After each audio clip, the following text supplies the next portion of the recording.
Namaskar all. In today's lecture we are going to start the new chapter जो कि है symmetrical components.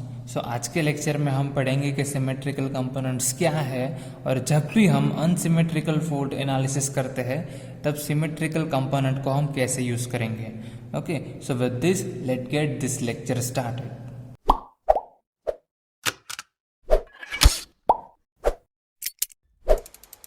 Okay, so symmetrical fold components are more important in case of fold calculations.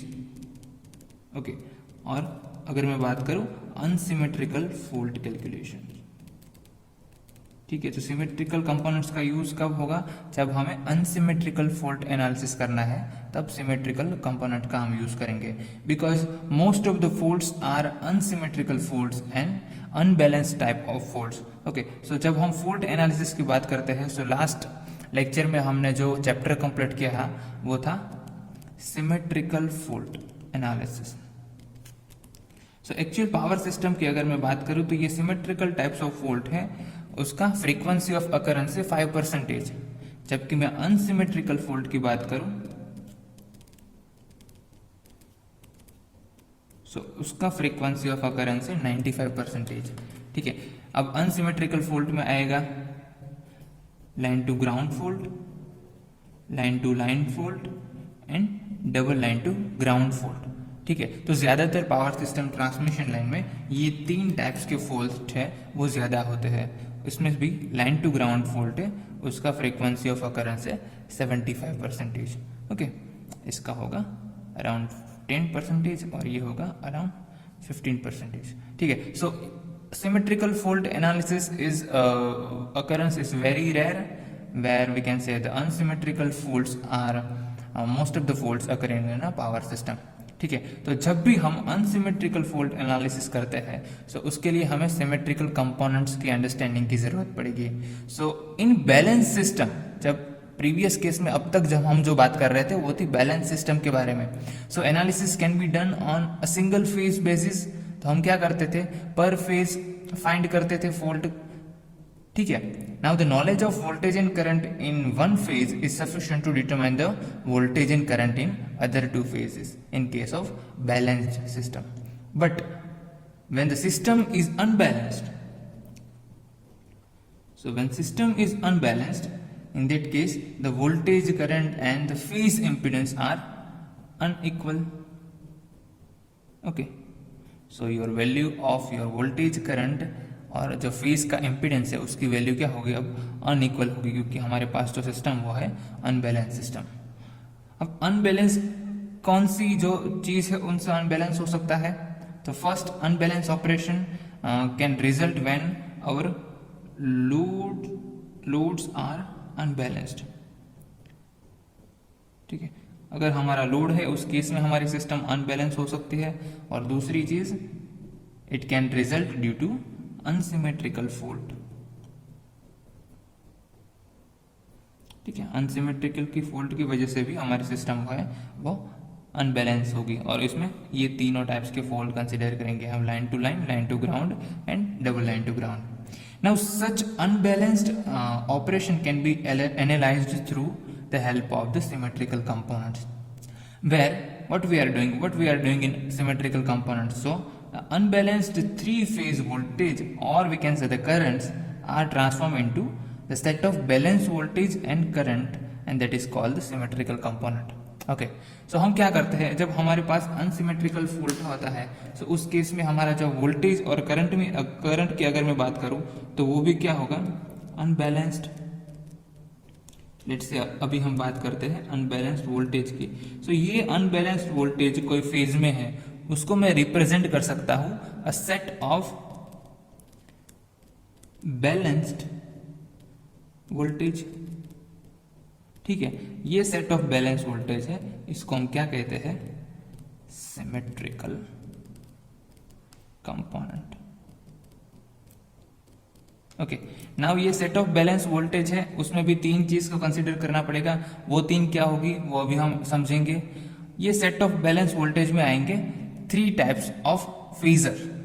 Okay, now this unbalanced phasor of three phase system can be resolved into the three component, that is the set of balanced phasor, which we can say it will possess some symmetry. Okay अब हम one by one उसको समझते हैं कि वो क्या हो गए. That will be our positive sequence component, negative sequence component and zero sequence component. लेकिन वो क्या है set of balance voltage phasor, उसको हम अभी समझेंगे. ठीक है, तो सबसे पहले बात करते हैं पॉजिटिव सीक्वेंस कंपोनेंट. ठीक है, फिर से एक बार मैं आपको बता दूं, जब हमारे सिस्टम में अनसिमेट्रिकल फॉल्ट होगा सो वो अनसिमेट्रिकल वोल्टेज, करंट और कोई भी हमारे पास फेजर हो उसको हमें फाइंड करना है. उसके लिए हम क्या करते हैं, वो अनबैलेंस्ड वोल्टेज फेजर को हम सिमेट्रिकल बैलेंस्ड फेजर्स में कन्वर्ट कर रहे हैं. ठीक है, so we are transforming our unbalanced phasor into balanced phasor. अब ये जो बैलेंस्ड फेजर है वो क्या होगा, so that will be a set of, और we can say the sum of three phasor. उसमें जो पहला फेजर है उसको हम बोलते हैं positive sequence component. Now what is positive sequence component? So a set of three phase that are equal in magnitude. ठीक है, सो उसका मैग्नीट्यूड होगा वो क्या होगा, equal in magnitude, displaced from each other by 120 degree in phase. Okay, and having the same phase sequence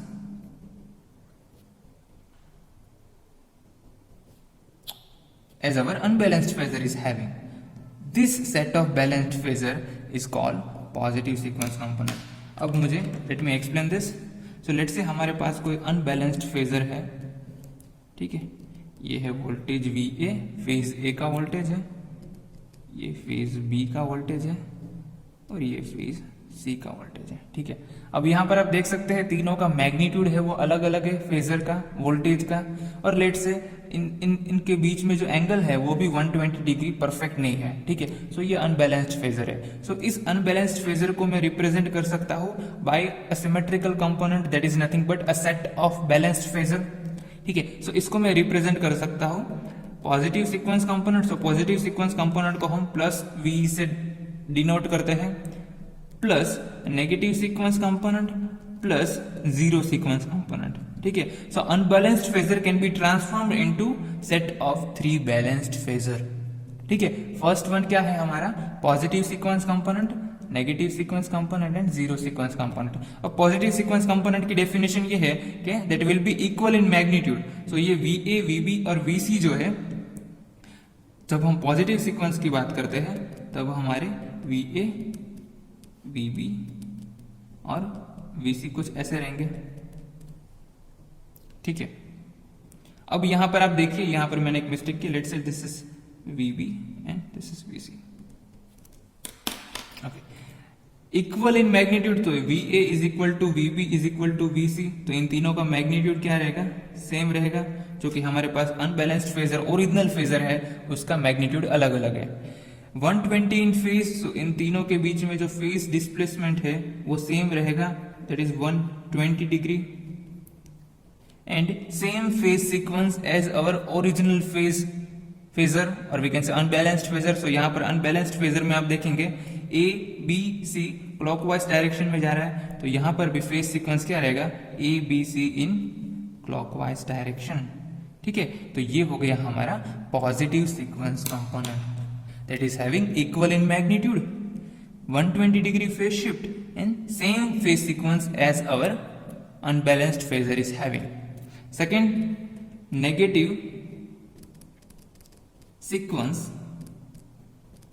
component. Okay, negative sequence component की definition क्या है? So a set of three phasors that is equal in magnitude,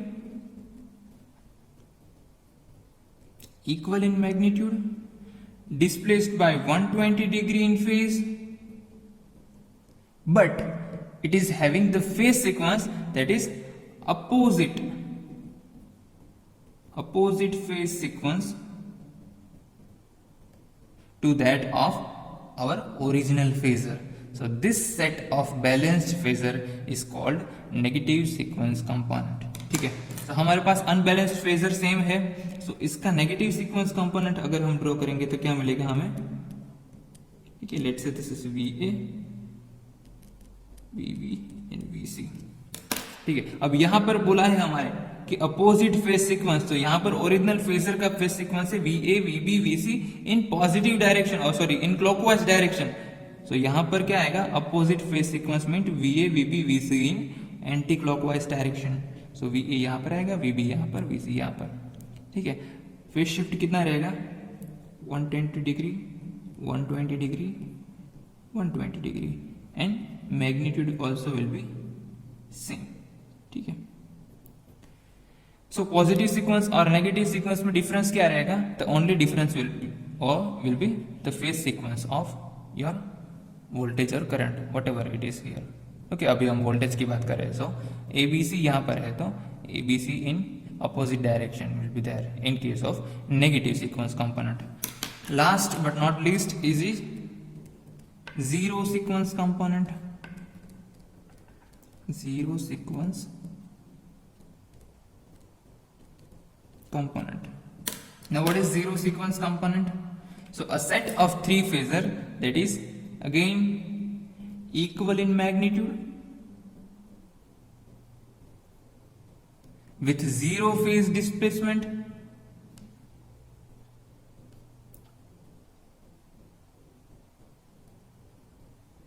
okay. So अगर zero phase displacement है तो phase sequence की तो बात ही नहीं आती। Okay, so a set of three phasor that is equal in magnitude with zero displacement from each other, this set of we can say the phasor is called zero sequence component. Okay, so all will be identical, so all will look identical. This is our VA, VB and VC. So VA is equal to magnitude VB is equal to magnitude VC. Okay, and zero phase displacement, तो यहां पर आप देख सकते हैं phase displacement इसमें कितना है, 0। ठीक है, so a set of unbalanced phasor can be transformed into three balanced phasor। आप देख सकते हैं यहां पर तीनों है वो बैलेंस्ड फेजर है। ठीक है, पॉजिटिव सीक्वेंस की बात करूं, नेगेटिव सीक्वेंस की या फिर जीरो सीक्वेंस की, ये बैलेंस्ड फेजर है। सो मैं अनबैलेंस्ड फेजर को सम ऑफ बैलेंस्ड फेजर में रिप्रेजेंट कर सकता हूं। ठीक है, अब positive sequence component, negative sequence component और जीरो सीक्वेंस कंपोनेंट को और डिटेल में हमें समझना है, लेकिन आज के लेक्चर में सिर्फ इतना ही कि व्हाट इज सिमेट्रिकल कंपोनेंट्स, और जब हम अनसिमेट्रिकल फॉल्ट एनालिसिस करते हैं तब सिमेट्रिकल कंपोनेंट की जरूरत क्यों पड़ती है, और सिमेट्रिकल कंपोनेंट्स है क्या। It is nothing but your positive sequence component, negative and zero sequence component. I hope you understand. This is all about today's lecture. When we meet in next lecture, we discuss more about positive, negative and zero sequence component. Thank you so much.